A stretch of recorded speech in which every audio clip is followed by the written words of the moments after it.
Dominant submissives have the qualities of the domineering aggressor with Western-centric supremacist values and less empathy than they think they have. However, they stray from this standard as they use submissive behaviours such as masochistic protest or weaponized helplessness. When faced with a perceived attack on freedom in a modern Western setting, conservative types will typically resort to violence and terrorism, such as invading government buildings. But the neo-leftist type, the dominant submissive, approaches the gates of those same buildings, throws a bit of paint on the ground, and then starts wailing buzzwords with smug indignation as they superglue their faces to the railings. Revolutionaries and rebels with real leftist values are drowned out entirely by these extreme dominant submissives, who are usually extreme in other Thatcher or Napoleon subtypes, and therefore could be considered pathological or even narcissistic. The moralistic subtype is a leftist who shows an immense amount of cognitive dissonance, standing against things in the most hypocritical of ways, and then deflecting any argument against their views with words such as ableist, or of course their favourite word, Nazi. What you just listened to, apart from my horrendously croaky laryngitis voice, is an excerpt from my book. The title's on screen now. Basically, it's describing the personality traits or behaviours of a dominant submissive. Now, this is a wider offshoot, or a smaller offshoot rather, of a wider concept of Thatcher and Napoleon complexes, which are written about in my book. This is a concept I've come up with, but I'm not dwelling on it in this video because I want it to remain somewhat short, and that way I won't have to talk too much and won't start violently coughing out my lungs. Anyway, I'm sure some of you have started to realise how that behaviour may actually remind you somewhat of fat activists. Because of the places I'm going to be posting this and the title of the video, and I think just general keywording, most of you here are going to know what fat activism is, but don't worry, it's all going to come up later. One other group that you may need to know about, which again will come up later, are TERFs, trans-exclusionary radical feminists. The thing is, while, a fat activist is more likely to be left-wing, consider themselves to be a radical leftist and tolerant and an activist, they have the same sort of core mentality and the same insecurities as the TERF, who is usually very conservative-minded. I think the reason why you sometimes see more aggression within right-wing or kind of religious groups is maybe because of Bible influence or kind of militaristic attitudes being favoured in more conservative groups. I don't know. But either way, the dominant submissive is somebody who acts like a victim rather than actually fixing the problem. They cannot have a debate or an argument. They have to shut the other person down as soon as possible. And if that means calling them a bad person or making them feel like a bad person, whatever works for them. They'll slow the argument down by crying or throwing out all of their labels about how marginalised or oppressed they are. And they'll basically just shut the argument down just like that. They'll call the other person a Nazi or a fatphobe or an ableist, and then they just can't reply, because depending, of course, on what kind of debate this is and what audience it is reaching, it would basically be career suicide to just completely brush off the allegations of Nazism and just keep talking. So what happens is the dominant submissive gets to run their mouth the whole time while the other person has to sort of backtrack and try to then apologise or try to justify things, but they just keep digging the hole even deeper. I'm sure by now some of you will be thinking, wow, that sounds like so many fat activists. Well, guess what? That is just their behaviour. Plot twist, it's not just their mentality, it's their behaviour. TERFs and fat activists horseshoe round into each other, get conspiratorial, put on a tinfoil hat, because I'm going to just be reading out of a book again soon enough, but we're going to get into this. Out of all the charitable supremacists and identity nuts, the most interesting and contradictory of the bunch are fat activists. These people, predominantly morbidly obese leftist women, feel as if they are the most oppressed people on the planet, and we ought to change the entire infrastructure of Western society to accommodate them specifically. As a slight precursor, it is definitely true that some metabolic conditions and genetics can alter the way that somebody stores fat, and the dreaded BMI is not going to be accurate for everybody, especially not for specific ethnicities who are predisposed to carry more muscle and store fat more efficiently, or bodybuilders. But I'm willing to bet that most fat activists are not bodybuilders. However, a 400-pound white woman who eats 6,000 calories a day and doesn't walk anywhere isn't morbidly obese solely because of the previous factors. Pathological obesity may have its roots in emotional eating or early childhood trauma, but this doesn't mean that it isn't entirely preventable and reversible. With any subject there should be room for nuance, which is something that fat activists like to bring up only until the point where it undermines their arguments. We can enter the world of morbidly obese mental gymnastics slowly by beginning with the health at every size, or HAZE movement, in which death fat influencers justify their poor habits and attitudes by saying that weight does not indicate overall health and that it is perfectly possible to be in great health when one is the weight of a male grizzly bear. When research and studies proving otherwise are put forward, they cry fat phobia, a favourite word of theirs, and insist that correlation does not equal causation, and that fat phobia is blinding everybody to the nuances.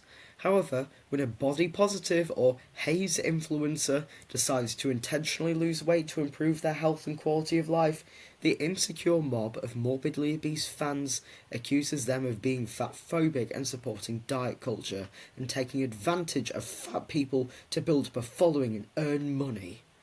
Where even to begin? HAZE, in activists, only enjoy one thing more than eating or complaining, and that is contradicting themselves. When they are relatively young and suffering few obesity-related complications, they insist that it is possible to be healthy at any size. Yet as they age and begin suffering the consequences, they shift over to the narrative that they do not owe anybody health, implying that they're not actually doing as well as they want us all to think they are.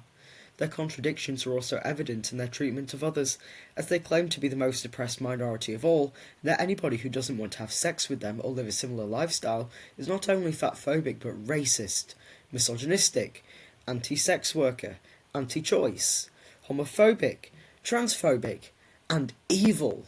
Yet they feel no remorse when it comes to bullying and shaming former fat people who choose to improve their lives. Mental gymnastics like these are reminiscent of the TERF, yet politically opposite. HAZE and body-positive activists are physically incapable of going more than a few days without talking of thin privilege and demonising thin people, yet their demands for societal pandering show an immense level of privilege. For example, fat activist and travel influencer Jaylyn Cheney, known online as J-Bay, got her 5 minutes of death fat infamy when she took to social media to decry the standard of air travel and hotels. For context, Jaylyn suffers from obesity-related PCOS and is often seen needing supplemental oxygen in her videos, yet she is a firm proponent of the HAZE and fat acceptance movements. In her list of demands, she said that airports should have to give extra seats to grade 3 obese, formerly called morbidly obese due to the high risk of fatal complication, or as she puts it, plus-size passengers for free. Make all seats business class width as standard, and implement large bathrooms. She also demanded hotels to use exclusively expensive mattresses and beds designed for morbidly obese people, and better yet, she demanded that they somehow architecturally restructure their buildings to give fat people more room in corridors. She, as well as the thousands of people who followed her and signed her petition, believed that they were entitled to this, as it is simply a case of accessibility. However, anybody with critical thinking skills and a basic grasp of finances is immediately able to see that these changes would make travel financially inaccessible for others. What fat activists always seem to forget is that many countries rely on tourism to maintain local economies, and Western travel companies are businesses and not fat genies ready to grant every wish and demand. Increasing the width of seats and offering free seats to morbidly obese people will inevitably decrease the number of seats that can fit onto a plane, and therefore fewer people will be able to fly. The running costs for the plane and airline staff will stay exactly the same, and the company will make a loss when entirely redesigning all of their planes. As obvious as this may be, neoliberal capitalist businesses want to make money and not lose it, so to avoid being outcompeted they will have to increase the ticket prices for everybody to break even or raise profits. There are also not enough morbidly obese people to justify this radical overhaul, since they make up a very small portion of the population. Around 3% in the UK and 7.7% of Americans as of 2020. What Cheney also ignores is the fact that all other countries would have to comply in order to meet her list of demands, but yet again this costs a lot of money and doesn't take the relatively low average salaries and underdeveloped techno-industrial infrastructure seen in popular, non-industrial tourist spots. The heavy-duty mattresses she calls for in hotels are much firmer and have stronger springs, meaning that they will be too firm for the majority of normal-sized guests. None of this matters though, because Jaylin and her fans' privilege never fails to blind them to reason. On the topic of privilege within the haze and fat acceptance movements, a common sentiment echoed is that morbid obesity is one of the worst afflictions a person could end up with, due to how normalised fat phobia is within society. Fat activists, such as the Bill Cosby rape apologist and body-positive sex therapist Sonalee Rashatwar, and the permanently angry medicine-denying motor-mouth Virgie Tovar, spend their days encouraging people to remain fat, despite the risks to their health and happiness, and using their own feelings of entitlement to try and convince people that they are bigoted in every way. Tovar is slightly less grating than Rashatwar, so we can start with her rhetoric first.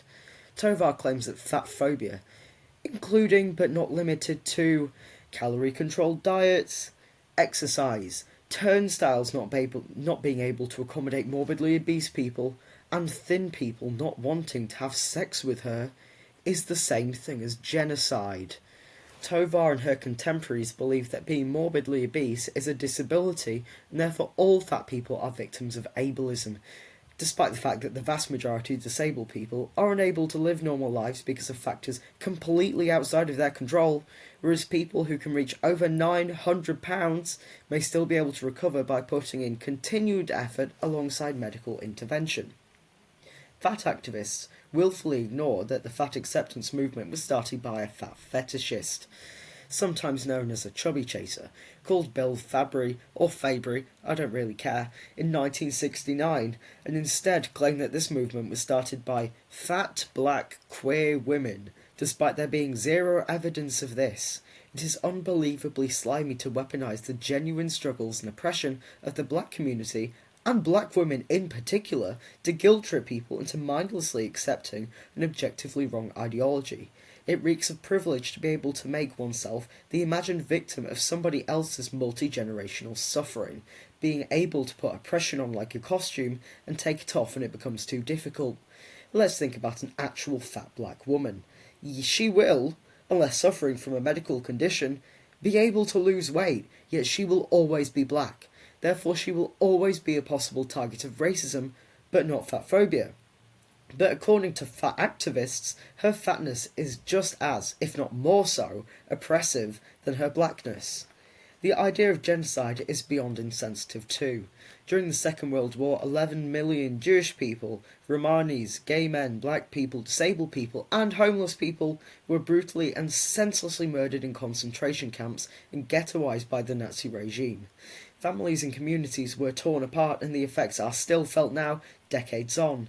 In 1994, anywhere between 400,000 and 800,000 Tutsi Rwandans were slaughtered like livestock in the streets, including children. Palestinian civilians have been relentlessly bombarded by military attacks and had their national identity erased since 1948, with over 15 separate conflicts breaking out during this time. The victims of these events were sadistically murdered as an attempt to wipe them off the face of the earth because they were classed as inferior genetic scum. and there have been countless other genocides. There are countless families who have never, were, and never will be able to give their dead loved ones a dignified burial since they were dumped into mass graves to rot in the desert until the end of time. Throughout the entirety of history, there hasn't been a single documented genocide against fat people. Having the audacity to categorise a calorie-controlled diet as genocide is abhorrent, especially after using vulnerable minority groups whom one doesn't actually care about to create a straw man in a debate. Tovar doesn't stop there, though. She expects the entire world to bend over backwards to enable her self-destructive and addictive lifestyle, because that is what morbid obesity is, yet refuses to accept the preferences of others. If somebody doesn't find her attractive or want to have sex with her or other morbidly obese women, then this is romantic discrimination. If a fat person chooses to lose weight to improve their life, then it is eugenics and genocide. Here is what Virgie Tovar has to say about BMI. Parenthetically, say that our notion of health is deeply flawed, problematic, and kind of living in the 1800s, like the BMI was invented in the 1800s by this Belgian mathematician. He wasn't even a physician, and he ended up becoming the grandfather of eugenics. So, just to contextualise how we're defining health, it's by a Belgian mathematician from 1830 who is the grandfather of eugenics. So, in fact, fat phobia is an actual legitimate form of discrimination. It aligns with other types of discrimination, like around race or gender or, any number of marginalised identities, and in the sense that, it's largely a belief system that isn't really based in evidence or data or science, but that is socially condoned and creates an idea that some people are better than others. And so fat phobia manifests in a lot of different ways, like everything from a wage gap. Plus-size women make $9,000 to $19,000 less per year than straight-sized women. There's also well-documented medical discrimination and things like, things we all know, like how higher weight people are considered less appealing partners, less appealing dates, and there's obviously fashion. There's all different ways that fat phobia manifests, and it's legal in 48 out of 50 states. So just to be clear, you can be overtly fired for your weight and get in absolutely no trouble in 48 out of 50 states.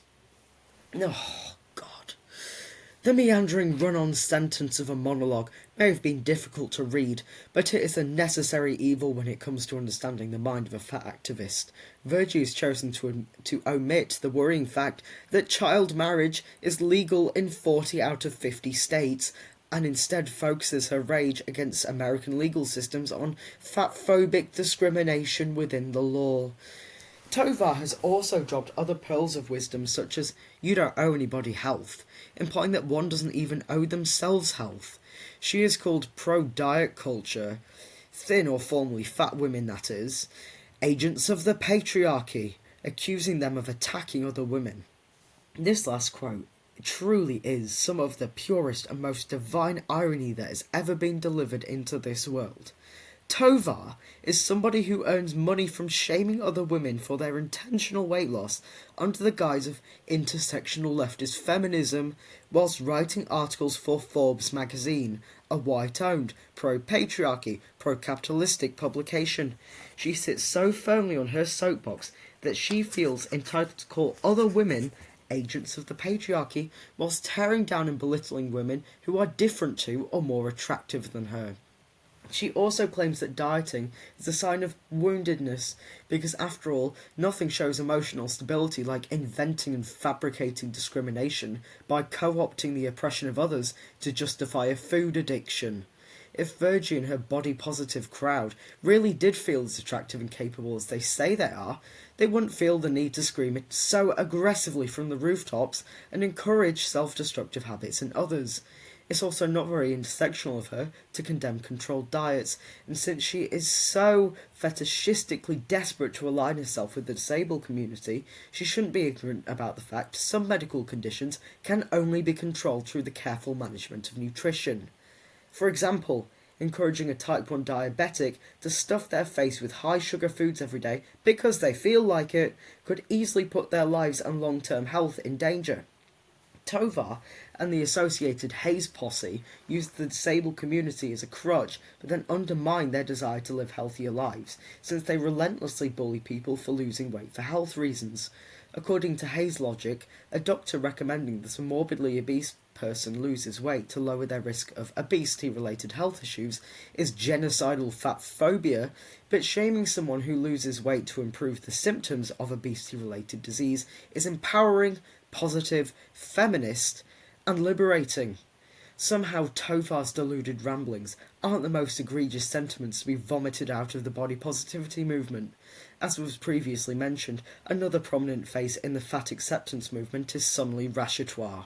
Rashatwar describes themselves as an award-winning super-fat, queer, bisexual, non-binary, grassroots organiser, clinical social worker, licensed sex therapist, and lecturer. In other words, a capitalistic identity nut who uses excessive amounts of buzzwords to appear relatable and non-threatening, yet also capable in the eyes of the minority groups they want to appeal to.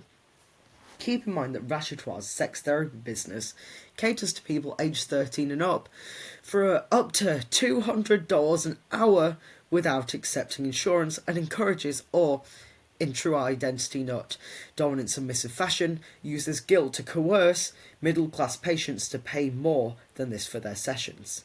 Rashatwar definitely isn't the first and will not be the last identity nut to spearhead a movement, but they are definitely one of the worst possible representatives. Unlike Virgie Tovar, who lacks influence outside of the occasional book, podcast or article, Rashatwar is paid and platformed in the mainstream media, and is also allowed to work with minors who have been the victims of sexual abuse. Sonalee also enjoys giving their 2 cents on the ethics of therapy, stating that any therapist who supports their patient's intentional weight loss is unethical collusion, but then feels entirely justified in bullying their own clients into staying fat. Talking of ethics, the fat sex therapist, as they like to call themselves, has openly trivialised rape and child sexual abuse, despite earning a hefty living by supposedly supporting victims of these horrific crimes. Rashatwar claims that putting an obese child on a calorie-controlled diet is non-consensual dieting, and is just as perverse and twisted as raping a child, saying, "A child cannot consent to a diet in the way that a child cannot consent to having sex." Rashatwar has clearly never experienced child sex abuse, because nobody that has would ever equate it with a diet. Does Sonalee know that not allowing a child to become dangerously obese is commonly seen in cases of child abuse? Anybody who views paedophilia and life-ruining sexual abuse as being just as bad as a diet should not be allowed to be around children, never mind offering guidance to teenage rape victims. It comes as no surprise that this individual works as a social worker either. It's the perfect role for a self-aggrandizing and power-hungry dominant submissive. It truly does make one wonder how they can conduct their cases as a social worker. Somebody who views the rape of children as being the same as a diet isn't the type of person who should be trusted when it comes to protecting or rescuing victims of child sex abuse, and would likely come down harder upon parents who put their children on diets than parents who allow their children to become dangerously obese. Then again, Sonalee doesn't care very much about being ethical, saying, "I will never live by a professional code of ethics that tells me what I'm allowed and not allowed to do with my body when it comes to touching patients." This isn't the only example of the fat sex therapist's nonchalant approach towards rape. American actor and entertainer Bill Cosby was beloved by fans around the world, viewed as wholesome and a personable celebrity, so naturally many fans were shocked when it was revealed that he had been convicted of drugging and raping a woman, and who was believed to be one of his alleged 60 known victims. Due to Cosby's celebrity status, the scandal was at the centre of a media frenzy, and there was much discussion around how he'd been able to get away with it so long, debating and questioning the integrity of the entertainment industry. What did Rashatwar have to say about this as a body-positive, left-wing, intersectional sex therapist, and may I add, feminist?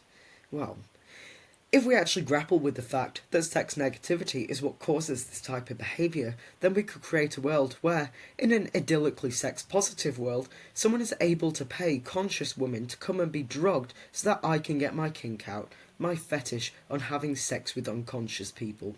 And there's a consensual way to do it. Well, That was definitely something of a U-turn from Rashatwar stating that intentional weight loss is, in their words, whorephobic and eugenics. What stands out here is that the Nazis established brothels in their concentration camps during the military, known as Joy Divisions, where women were raped not only by the military but by other prisoners, their bodies being defiled as an act of rewarding the best behaved males. Gay men were forced to visit these brothels at least once a week to cure their homosexuality. Rashatwar and like-minded fat activists will bring up the Nazi regime at every possible opportunity in order to victimise themselves, whilst trivialising and ignoring what actually happened. They whinge and moan all day about thin privilege, yet openly talk about sex workers, black people, gay people, and abuse victims as if they're nothing but bargaining chips in the super-fat, hedonistically solipsistic life of unchecked overeating. According to this sex-positive and feminist activist, sex workers deserve to be essentially drugged and raped for money, as if they are subhuman and are a necessary sacrifice to achieve sex positivity and liberation for all. Where does Rashatwar intend to draw the line here? Consensual murder for sexual gratification? Drug rape is alright as long as it is paid for. Yet anybody who consents to a diet is the victim of assault because of diet culture and Nazi science. The fat sex therapist and Virgie Tovar both push the narrative that anybody who doesn't want to have sex with them is fat-phobic, so the perverse entitlement to others' bodies checks out perfectly with Rashatwar's overall lack of a moral compass.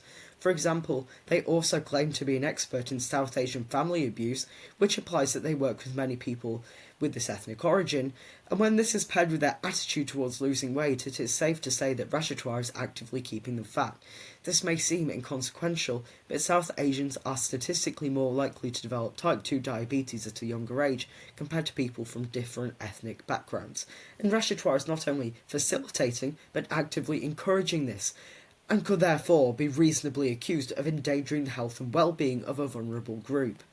As if it couldn't get any worse, Rashatwar has also managed to turn the 2019 Christchurch mosque shooting into a self-centred talking point, saying that I do not think it surprising that the man who shot up Christchurch, New Zealand, was also a fitness instructor, adding that the shooting was a clear communication that there's still an idealised body.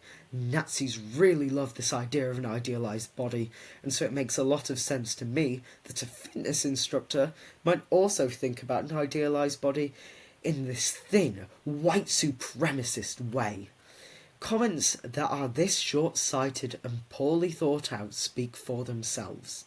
If Rashatwar thought that the modern obsession that plenty of young men have with the gym is toxic and potentially damaging, they could have just said that without having to dehumanise and then further weaponise the 51 dead and 40 injured victims of the shooting.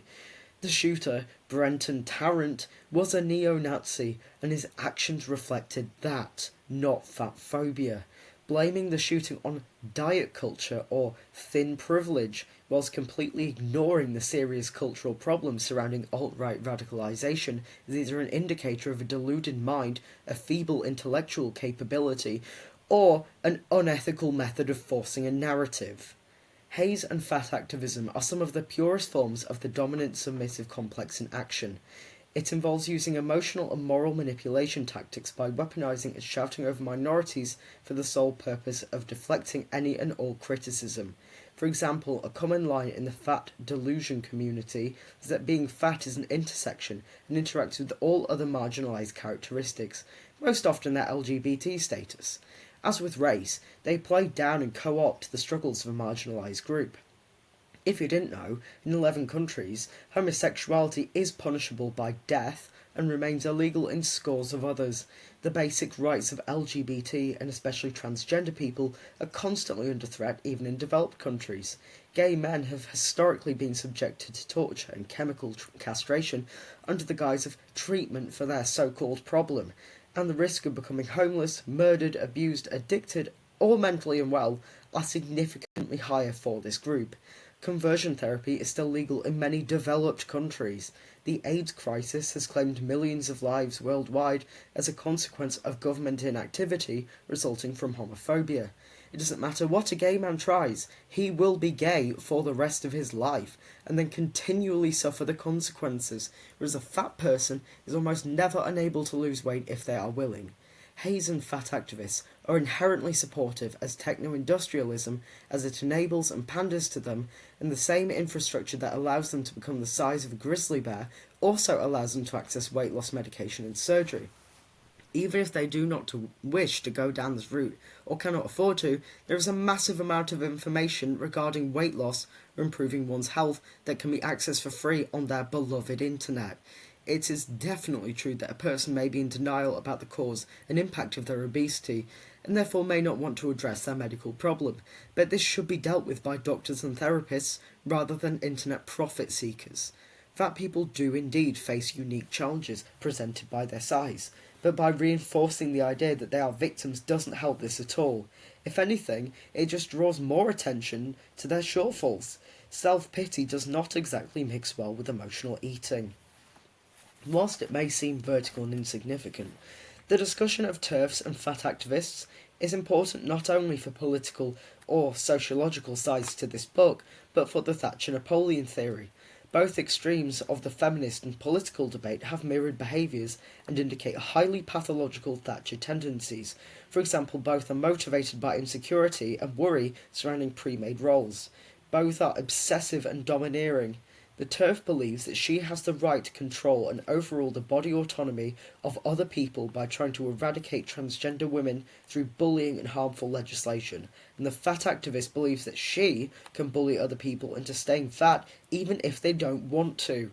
Both use dominant submissive manipulation tactics. TERFs act as if they're in danger and therefore need protection from men. Fat activists co-opt the oppression of others to try and guilt-trip wider society into giving them special treatment.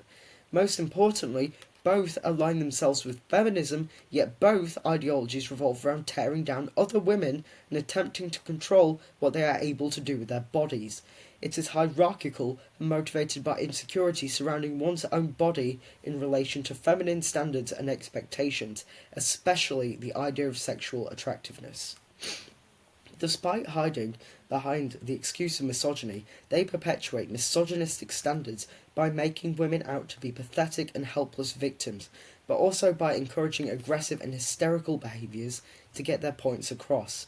Nobody on either side is willing to have a reasonable and civil debate whilst remaining objective, and instead they just cry and victimise themselves to try and deflect attention away from their ridiculous arguments, following this with hostility and arrogant rudeness when it comes to shutting down other people. Both sides blame men in patriarchy for all of their perceived problems, only to actively support the idea that women are nothing more than either victims or sex objects, instead of taking accountability for the fact that women are sometimes rather vile to each other and creating their own beauty standard. They just go into full dominant submissive attack mode on men and other women who they don't like or agree with for whatever reason. Hopefully, what I've just read to you has highlighted some of the similarities between TERFs and fat activists. They are both at the polar opposite end of the feminist spectrum, but their behaviours are exactly the same. They both hate other women. They both hate themselves. And I'm willing to bet that their ideologies come down to feelings of ugliness and insecurity. For example, I think the reason why TERFs despise trans women so much is because it challenges their sense of self. Trans women being prettier than them, or being perceived as the women that they are, without having to go through childbirth or periods or anything, really questions their sense of identity as a woman. It really questions their idea of how they look, in the same way that a fat activist has to just hit out at thin people all the time. If they're so positive and confident, they wouldn't be offended by seeing thin people taking pictures wearing clothes, or, I don't know, eating, or, God, fancy this, existing. This is what I mean by horseshoe theory. Their behaviours, their insecurities, and their overall sense of hatred and tribalism are exactly the same. They are both authoritarian. They hate bodily autonomy, unless it's theirs. They hate free choice, unless it's theirs. And They think that anyone should be able to live however they want, as long as they do it just like they do it. So, if you ask me, they end up contradicting themselves so much that they end up horseshoeing round, the fat activists do, they horseshoe around into being TERFs. They have the exact same beliefs, the same thought processes, the same mental gymnastics, and yet they claim to be radical leftists. And that is part of the reason why I am never going to take them seriously. Well, I never have, but I really never will take them seriously ever again. I'm sorry, but you cannot call me a Nazi for losing weight, or eating vegetables, or I don't know, just not being morbidly obese. If that makes me a Nazi, when I'm not trying to control other people's bodies, when I'm making a choice for myself and myself alone, and when I'm considering my own health and my own health conditions, if that makes me a Nazi and makes you progressive, then okay. If you cannot even see what is wrong with that statement, then you're really not up for debate or discussion anyway. Thank you for bearing with me during this video, and my voice, it's not usually like this. It's not usually got that kind of Kim Kardashian vocal fry over the top, but I've got laryngitis at the minute, and I really couldn't wait to make this video. I hope you also appreciated some of the better production elements here. I think maybe just because I'm bored of doing the same thing every time, but either way, let me know what you think in the comments, and goodbye.